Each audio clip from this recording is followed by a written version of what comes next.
Well, hello, everybody, and welcome to this day's episode of the Future of BizTech. I have with me the founder of Nobl, Cedar Milazzo of wearenobl.com. Cedar, thank you so much for coming on the show and tell us a little bit about yourself and a little bit about what your company does. Absolutely. Thanks for having me. So I'm Cedar Milazzo, as you mentioned, the founder. So Nobl is what we call a brand responsibility company. We use artificial intelligence and machine learning to identify things online like misinformation and hate speech and other toxic kinds of content. And then we provide services to brands to allow them to avoid sponsoring that content.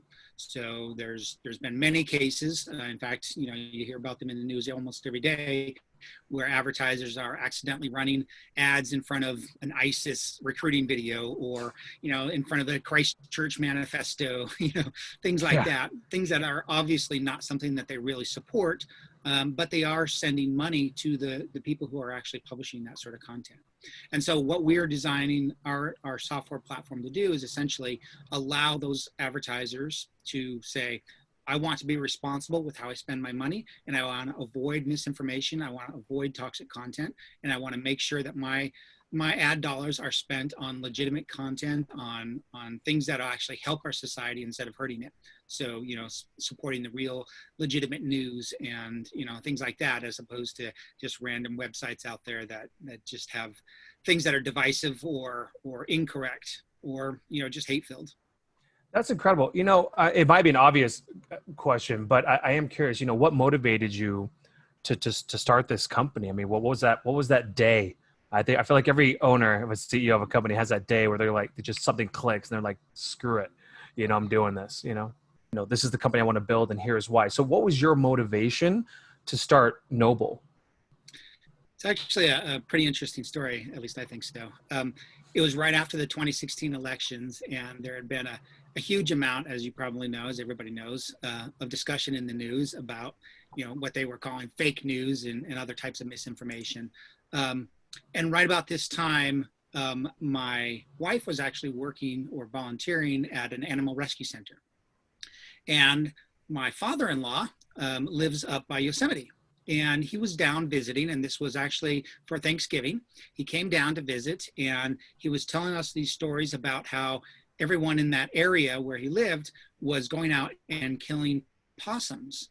And the reason was because there was a bunch of information online that says that they were spreading rabies to everyone's dogs. And so everybody was going out and getting rid of them as quickly as possible. Well, because my wife actually worked at a animal rescue center, she knew that she didn't have to have rabies shots to handle the possums, and therefore it was very obvious to her that they actually don't carry rabies and they can't spread it to anybody else. And so it was an obvious bit of misinformation out there on the internet, and they got into this huge discussion about it, and it ended up being, well, I saw it online, I know it must be right, kind of thing, right? And at that point, a light bulb went off in my head saying, there's two kind of things happening right now. One is little types of misinformation like this. People are doing silly things because of information that they find online. Where on the other extreme, you have all this misinformation in the political world that's causing major problems, not just in how we vote and who we believe and we're thinking about our politics, but also right after that, there was an incident in India where people were sharing stories about strangers coming through small villages, and they were molesting children. And this is what the story went. Well, in India, in these small villages, they started actually lynching every stranger who came by because of this Instagram post. And so about 12 people actually were killed because of this type of misinformation. Jeez. So it was a big problem from something silly like possums all the way up to people dying, right? And everything in between. And at that point, I was like, okay, there's got to be something I can do. I have a technology background. I've been in software development for 30 plus years. I know there's got to be some way to cut back on this. And I decided at that point, something had to be done. I had the skills to actually do something around it. And so I quit my job and started on this full time and haven't really stopped since. Basically started writing up some machine learning models that help to identify some of the basic stuff right off the bat. and within a couple of weeks was able to put something together that had like an 85% accuracy rate. Obviously not good enough Wow. for production, but it can shows that you can actually do something about the issue, right? And so over the past couple of years, we've just been kind of refining those and making things better. But the idea essentially was, let's identify this stuff out there, and at the very least, we can tell people to be careful before they actually go off and believe it. Yeah, that's incredible. You know, obviously it's obvious the kind of application that would have, you know, with a new election cycle coming up as well.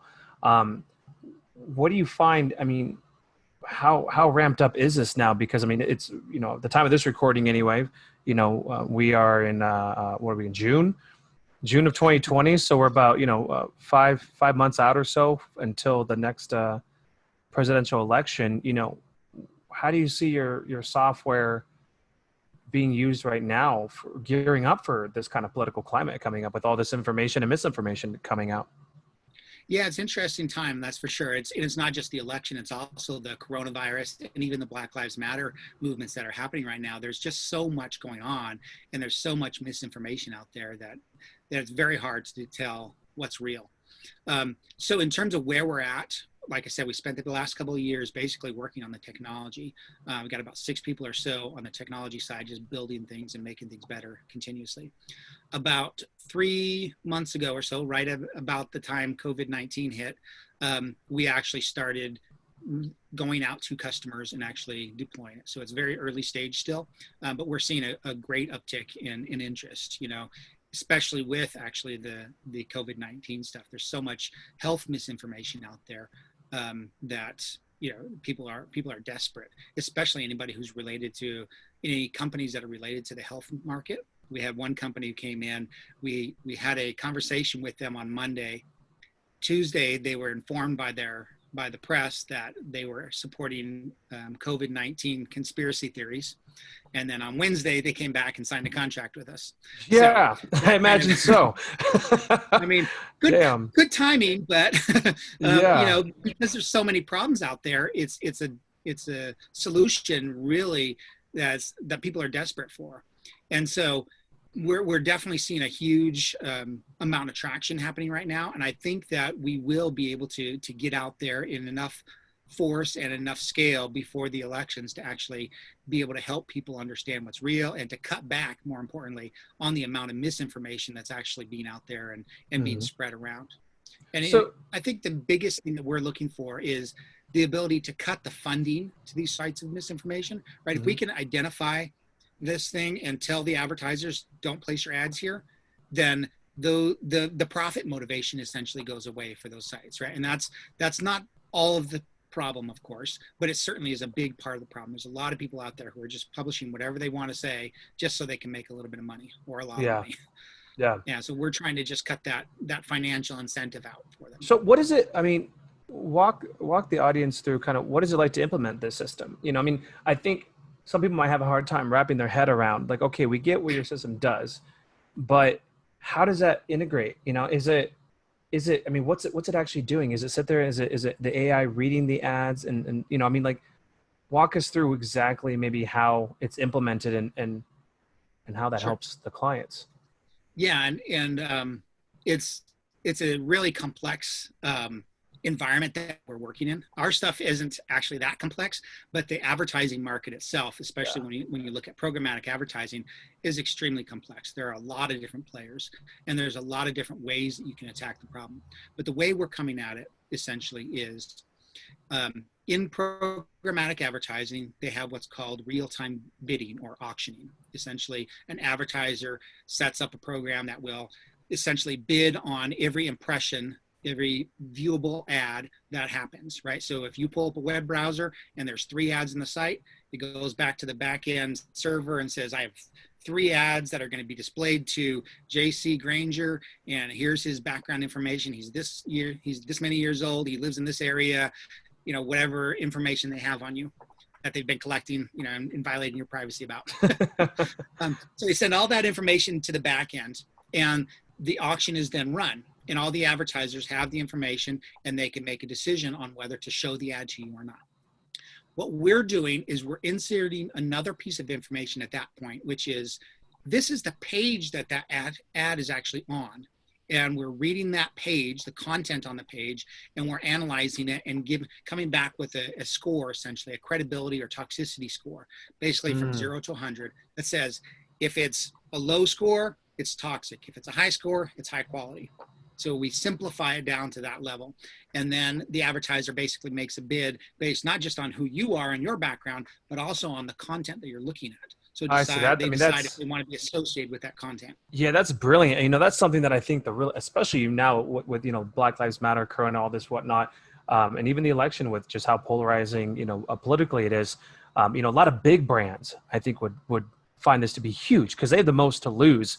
If a Nike ad shows up, on some coronavirus is a hoax website, not a good look for Nike. You know what I mean? And they're a public company. They take a 0.5% hit, and that's hundreds of millions of dollars. That's not small. When it comes to market cap. So when I was reading your website, that's what I found the most fascinating. But so where do you think it's really interesting there as well, because consumers are becoming more and more involved in this, right? As a consumer, people are saying, you know what, if this company supports this type of content, I'm not going to buy that product. I'm not going to buy their products, right? And that's happening more and more. I kind of credit it to a group called Sleeping Giants. They kind of came together right after the 2016 election as well. And Sleeping Giants is kind of an activist group, and they basically point at advertisers and say, hey, your ads are running next to this, this really bad content. Yeah. And they send it out on Twitter and Facebook and everywhere else and get people basically to put pressure on the advertisers to change. But the problem with that is the advertisers didn't have a tool to actually do anything about it. Yeah, there's nothing you can do about it. They were told after the fact that they were spending the money. So they couldn't really proactively keep their ads off. They just had to wait until they had an incident and a boycott and all that before they could actually do anything about it. Yeah. So we're kind of attacking the problem from the other perspective. But the other interesting piece about that is, and the reason I wanted to bring up Sleeping Giants, is that the founder of Sleeping Giants is a man named Matt Rivets. He's actually joined us as an employee, as our chief marketing officer. Oh, and we're kind of joining forces to kind of attack this problem both from the front and the back ends, and make sure that people or the companies who are not being responsible and letting their ads flow through are still going to be caught up in this public sentiment kind of thing, whereas those people in those companies who are taking responsibility up front and preventing their ads from going to that sort of content are going to be in a stronger position and never have to worry about that issue. That's brilliant. That's a hell of a get, as they say, for employment. Then you got a great guy that came on there. Let me ask you a personal question here. What did you want to do when you were a kid? What did you want to be when you grew up, so to speak? Oh, I had so many ambitions, everything from the usual astronaut to firefighter and all that sort of thing. But, when I was in high school, I really did get enamored with computers. And I went into software engineering. I got my degree in computer science, and I've stuck with that ever since. So that really is kind of what I was super interested in long term, and what I've made a career out of. So I actually did get to do my dream job. That's awesome. Yeah. And then who were your mentors kind of coming up? What was the best advice that you ever got? Something. Oh, geez. There's so many people out there. I think my probably most valuable mentor at this time is a man named Rich Wyckoff. He was a tech CEO for a long time here in the Silicon Valley area. And he's just given me really great advice, especially when it comes to starting this business. This is the first company that I've started. I've been in a lot of startups, but this is the first time I've actually been, the founder and the CEO. And there's so many pitfalls along the way when you're starting a new company. And he was really able to guide my decision making and guide me to avoid a lot of those pitfalls. There's, I think, probably the most beneficial single piece of advice for this company, at least, was actually from Rich. And he basically told me to reach out to people like Matt Rivets of Sleeping Giants and see what we could do to partnership, right? It's really hard to do a tech startup, especially in the ad tech world, without having some strong partnerships. And Yeah. so when I started reaching out to organizations, Sleeping Giants is one of them, Credibility Coalition, MisinfoCon, places like that, that's where things really started to take off. It was one of those things where, you know, you can build something and you have a solution, but if nobody knows about it, what's the point, right? Mm-hmm. So if you're able to start finding people in that industry and really make those connections and get them to be supporters and champions and, you know, and partners, made a huge difference for Nobl. Absolutely. Well, you know, I own a marketing agency, so when I see something like this makes my brain speed up and think, you know, is this a platform that we could use to help with our clients, for example, to make sure that they don't end up on ads? You know, for the marketing agencies out there that might be listening, is your system something that'll be available, if not already, in more of a kind of a SaaS, easy sign up monthly subscription style? Like, what is it like to actually even purchase, or, you know, your service here? It is a SaaS model, absolutely. So you can actually, we're taking early applications now, basically for free trials, essentially, to get people to come in. And great, you're on our list. Me. Yeah, absolutely. I definitely want to play with. I'm a complete nerd when it comes to stuff, and this I could actually see this being something that we could actually really benefit from. So I want to check it out. It's interesting because you know, we have this service on the back end that allows people to kind of protect themselves.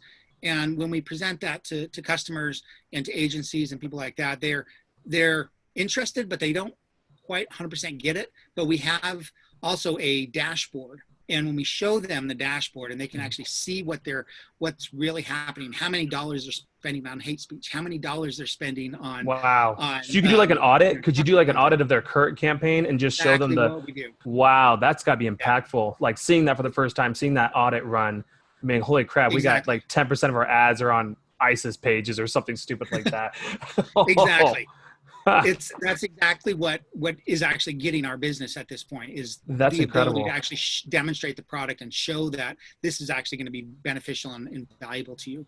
And so when you sign up, you get access to this dashboard, and it shows you not just all that sort of information, but also every single place that your ad is being run.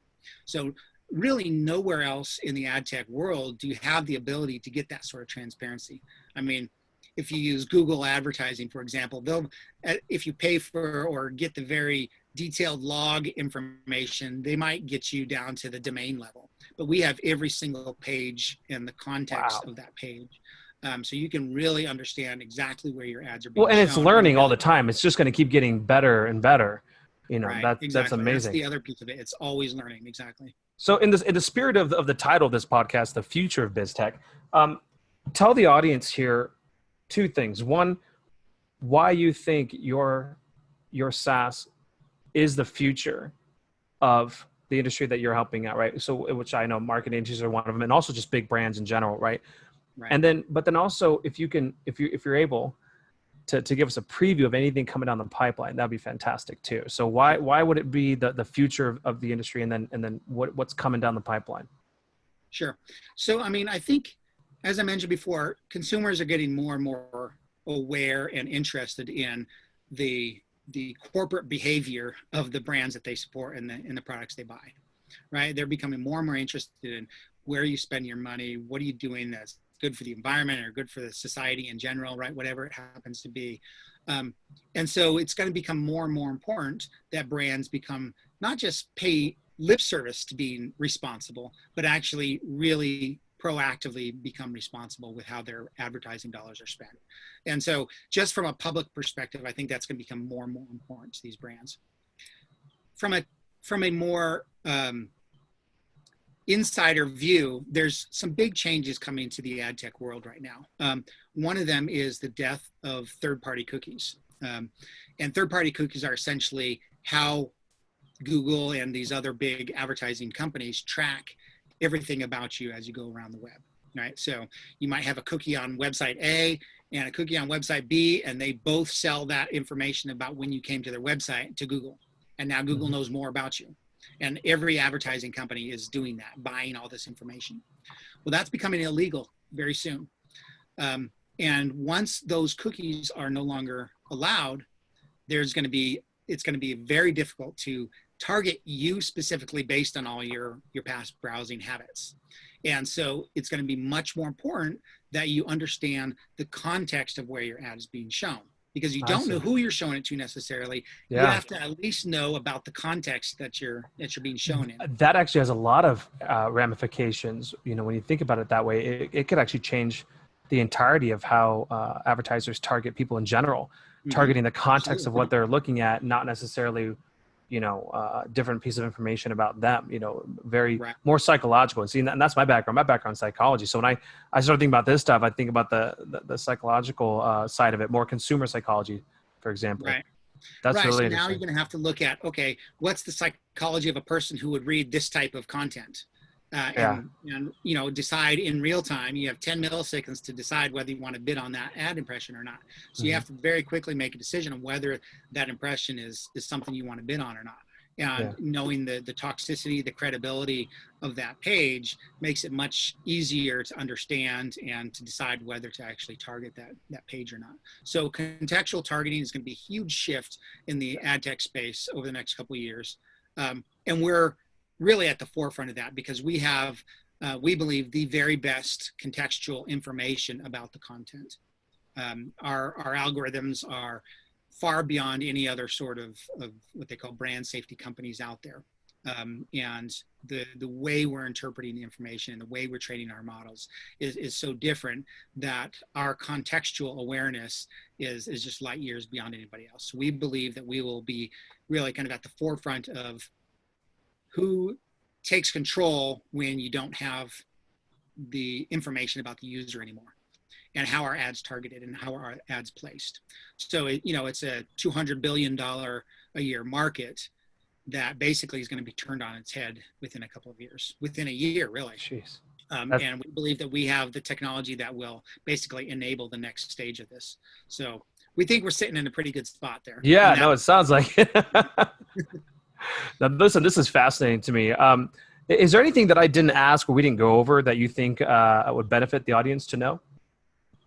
I'm not sure how important it is to go into the technical side and describe how our models are built or anything, but it is something I think that would be interesting to talk about, just because even from a layman's perspective, just saying an AI looks at it and interprets it isn't really helpful, right?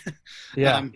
And so essentially what we do is we have scientists on our team who are actually rhetorical scientists. These are language scientists. So they're not computer scientists. These are people who understand language and how it's used for different purposes. And they have come up with these indicators of what is toxic and what is high quality. And there's about 25 or so of them that they've identified so far, and we're continually looking for more.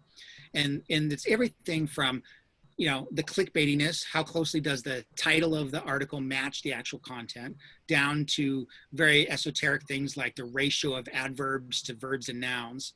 And all those sorts of things kind of play together. We take all these 25 indicators out of every page and we run them through a machine learning model. And that outputs the final score. So that machine learning model score and the indicators are actually trained based on what we call expert data. They're not just scraped off the web. Every single piece of data that we're running into our training set is all hand reviewed by multiple people. So, and these are all experts in the field. So we get 2 or 3 reviews for every single piece of content that goes into our training set. Which is very different than some of the competition out there that is basically saying, I want to scrape the New York Times and I want to scrape naturalnews.com, and everything from New York Times is good and everything from Natural News is bad. But that's not really true. I mean, there's varying levels of goodness or badness from each of those sites, right? I mean, if you have a editorial on the New York Times, it's not the same level of credibility as a news story. I was going to say they just got some heat for running an op-ed, you know, from a politician that a lot of people didn't agree with. And imagine if your ad ran on that, you might be thinking, hey, I want my ad to run on New York Times because it fits with my demographic, you know, and our line Right. of thinking. But that particular page would have been insanely problematic for a company to have their ad on that op-ed page. So that's why that's brilliant. I think it's great that you guys had the foresight to have rhetorical scientists, you know, language scientists, rather, or not necessarily like rather than. I'm sure you also have computer scientists for the algorithm stuff, but Yeah. but that you employed people and that specialize in language and have an actual human intuition factor Hmm. that you're importing into this AI. And I think that's fantastic. Yeah. Listen, I want to absolutely thank you for coming on here. How can people reach you if they're interested in signing up, or, just people listening might be going, holy crap, I need this. I mean, I'm one of them, right? So we'll talk after this, because I want Yeah. to get signed up here and check this out. But how would people reach you if they were interested in this? Well, the easiest thing is to go to our website. wearenobl.com. We are Nobl.com. There's a link there to send us an email, or you can just email us at hello@wearenobl.com as well. That's the easiest way to get in touch with us. And we can go from there. Well, that's awesome. Cedar, thanks again for coming on. You have a fascinating business. I'm so glad that this type of technology is coming out at a very much needed time. So thank you again for coming on the show. Absolutely. Thank you for having me. It's been great.